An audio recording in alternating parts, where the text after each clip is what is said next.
Hello, I am Carlitos Anderson, and along with Chris Park, David Zerville, and Andy Hansen, we are group number 3 in this year's Body Size in the Media Deconstruction Project. This project is, as it sounds, we will deconstruct popular media that has a direct connection with body size and image. To do this, we will outline what we see to be the upfront messages given by the two sources that we have chosen, and then we will delve deeper into the unseen messages that may not be visible to the naked eye. I hope you enjoy.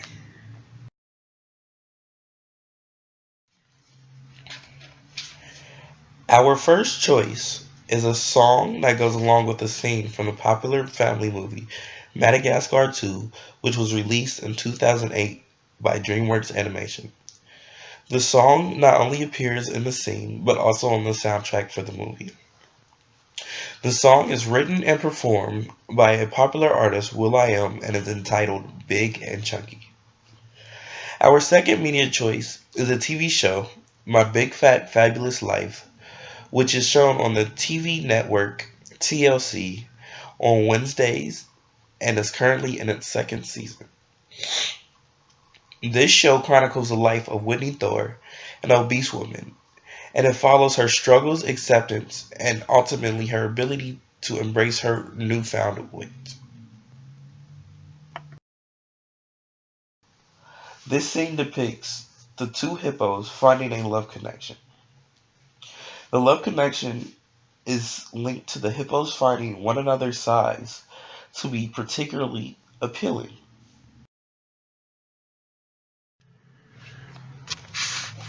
As far as the song's origin go, Big and Chunky was written by Hans Zimmer and will.i.am and performed by will.i.am. It is brought to us courtesy of the will.i.am Music Incorporation and A&M Records. It is sponsored and paid for by Warner Chappell Music. It appeared, as you know, on the popular children's movie Madagascar 2, Escape Africa, which was brought to you by DreamWorks.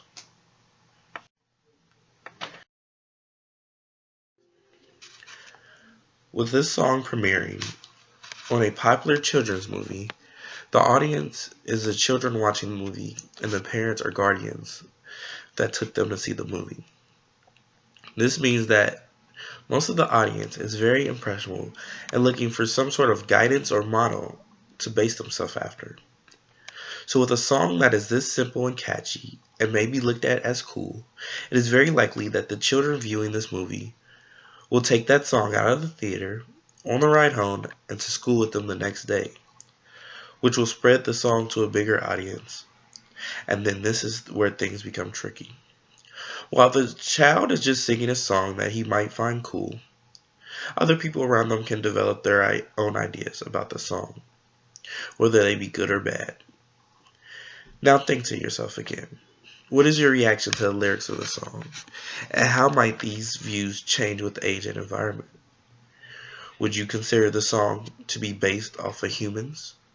Or would you consider the song to be strictly meant for the animals that are portrayed in the movie? And then taking a look a little closer at the movie and the video clip that we went with on this one, we felt the movie would speak to both kids who are overweight and also kids who aren't. Um, the song lyrics, I like them big, I like them chunky, were easy to remember, and also the song was really fun. So I think that it would be easy for kids to just remember that really easily. And then we also found the quote while the song was playing in the background, I'll see you around and it won't be hard, kind of interesting because it was kind of a play on the fact that when somebody's big, they're easily found in a crowd. Um, and we thought that was kind of interesting because the song is talking about how they like big people, but the quote kind of makes fun of them.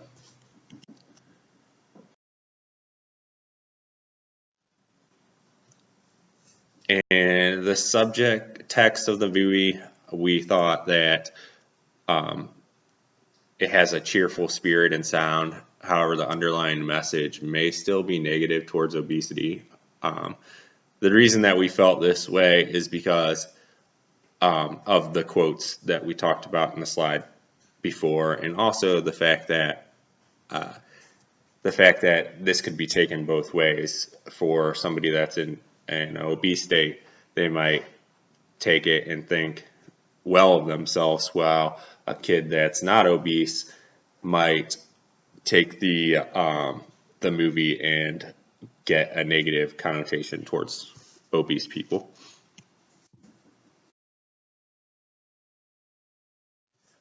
For tools of persuasion, we thought that in the movie it had flattery, humor, and repetition. Um, the Will I Am song, I like them witty, I like them smart, um, portrays that, you know, people with obesity are smart, and that's a desirable quality. But we also felt that later in the same song, it talks about having a big old heart, and we thought that was kind of interesting because when you're obese, your heart is bigger, but it's not a healthy big heart. It is a big heart because it's out of shape.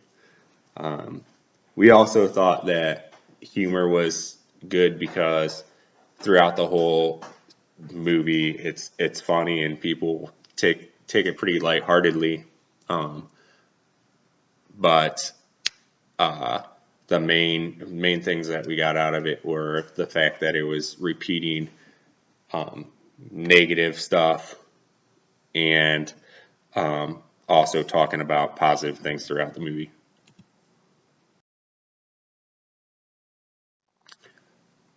For the messages, the positive messages is that everyone is accepted. Brains is part of being an attractive person, and we agree with that. Some negatives that we thought were there were people believing that being obese is a positive thing and cool. We thought it was interesting that it's starting at a young generation and telling them to be accepting of their obesity and to want people to accept them for who they are.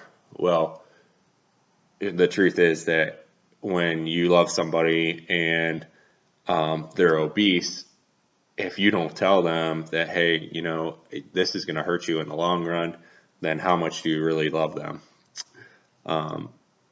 We also think that the movie could end up making fun of bigger people and may discourage them more from doing things or going out.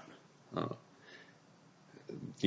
Having just a hippo in the movie and using that term hippo could be taken as a derogatory term.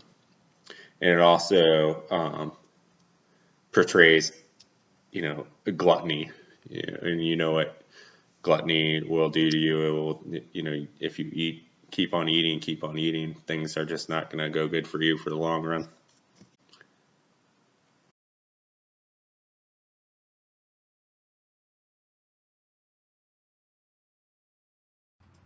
My Big Fat Fabulous Life is a TV show on the TLC network. It's about Whitney Thore, who was a young girl who was diagnosed with polycystic ovarian syndrome while she was in college, and it caused her to gain over 200 pounds in around 1 year. She was once a slender dancer, but now weighs around 380 pounds and has learned to embrace her body and love herself again. Whitney runs a campaign that fights body fat shaming and promotes self love and acceptance.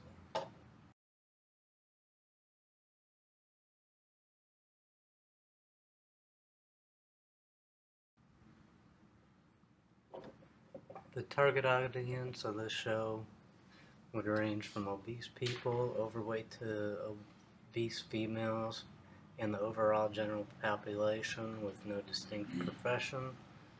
Middle class Caucasian Americans might find her more relatable because of her position.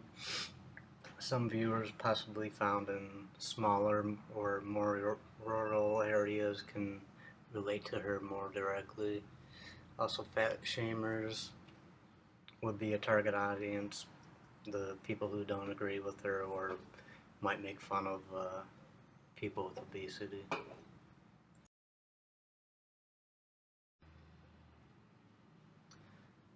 What is the subtext of the show? Whitney Thore heads the No Body Shame campaign, which promotes love yourself, live fully, no excuses, no shame. TLC has hashtag No Body Shame on the screen during the shows and during their podcast. TLC also shows Whitney as coming from a middle class located in a small town in the American Midwest.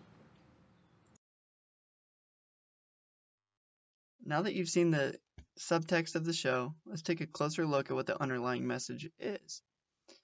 The show's underlying messages are both positive and negative. It's not directly supporting obesity, but it shows a life of obesity. With that life is a mix of the fabulous and the not so fabulous. So looking at the positive underlying messages first. Up front, as you can see, it's to love everyone and to not judge for what you see on the outside. This is for just the general population, observing people who might have an overweight problem or might be obese. As you can see in the show and in the photos here, Whitney is happy and she dresses well. She's a normal person. The only difference is that she is just overweight. The next part that's positive is to love yourself no matter what you look like and to live life to the fullest. As you can see, that's going off of Whitney Thore's No Body Shame campaign to live life to the fullest. And in her show, she does everything from dancing to ice skating to you name it. And lastly, the most obvious, I would say, is just being obese in today's society is socially acceptable. They show moments where people might have a moment of shaming upon her, but in the end, it's just like she's another person. Now, looking further into the negative underlying messages, while the show's title has My Big Fat Fabulous Life, it's almost always showing negative situations, and they're directly caused from her obesity. One, for example, is where she's trying to put on her seatbelt and it doesn't fit. And then last one that we came up with is that obesity can be healthy if the person is happy and with their life and who they are as a person. So again, in this show, Whitney is happy with who she is. She knows she needs to work and lose weight, but in the end, she's good to go, even though she's overweight. Now let's take a look at the tools of persuasion used in My Big Fat Fabulous Life. Up front, one might see humor. So in the show, Whitney is comical herself. As you can see in the photo here, she's got a sense of humor, she's sassy, and she takes any uncomfortable moment where the show is showing that her obesity is a problem, and she makes it as comfortable as can be. And so this turns it into more of a laughable manner. So a tool of persuasion, again, is humor. Any situation turns into a comical scene. Therefore, people can feel okay laughing at the situation at hand and not really feeling too bad for her. So it is a positive feel, even though it's a negative moment.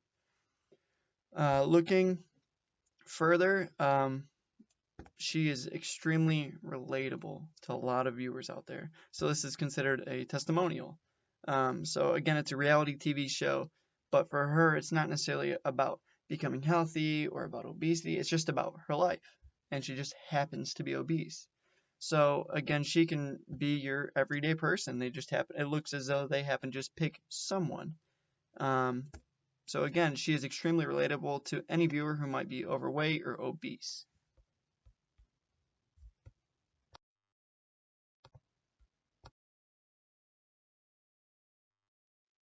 So we've already discussed the positive and negative underlying messages, but let's look at the overall.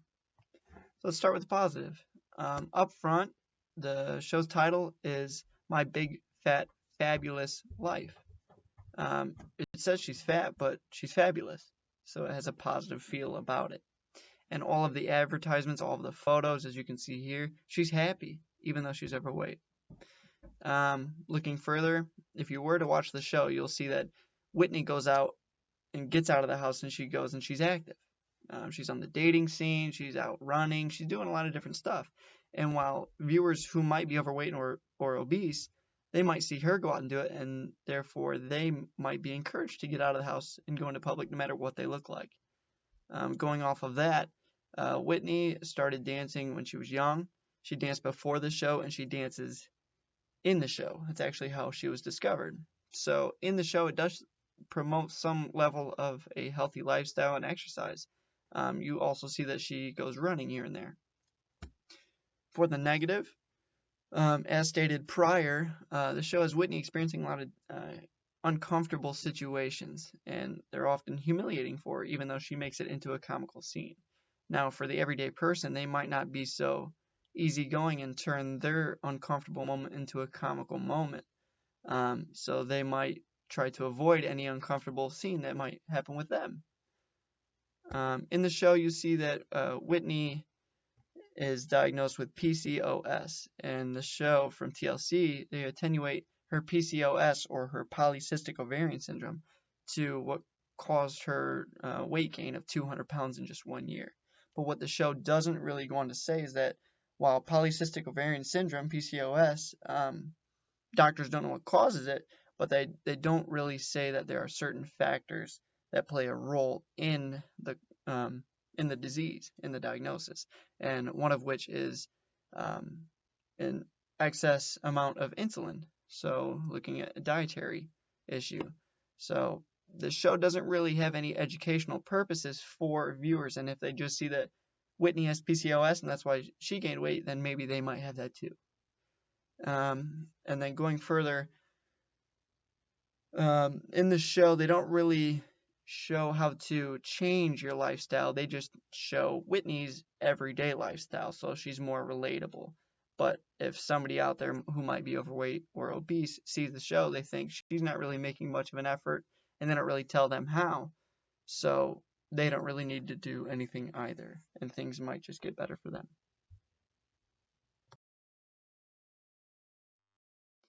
Now, what really is behind the scenes of My Big Fat Fabulous Life? In all of her photos, on all of the social media pages, on the websites for TLC, everything, all of the photos that Whitney is in, she's happy. She's easygoing. Her life is great. It's fabulous, even though she's overweight. Now, what a lot of viewers might not really think about is the fact that she's getting paid to be there. So you got to ask, if she were to lose weight, would it still be a good show to watch? And then you have to ask, do you think she would have some of the same views on changing her body weight if it wasn't for the cameras and the fame? So in the end, the ultimate question is Whitney really happy, or is she just happy for the viewers and for the ratings? Now, as I stated in the last slide, polycystic ovarian syndrome, or PCOS, is to blame for Whitney's weight gain. And again, a lot of the viewers might not really understand the information. They might just see that, oh, she was diagnosed with PCOS, that's why she's overweight, and she can't do anything about it. But really, again, there's a correlation to an increase in insulin and a poor diet and a lack of exercise that may cause this PCOS. So in the end, what is part of the story that's not being told? It's looking at what is Whitney's end goal, and is she truly working for it, and will it change, therefore ending her show?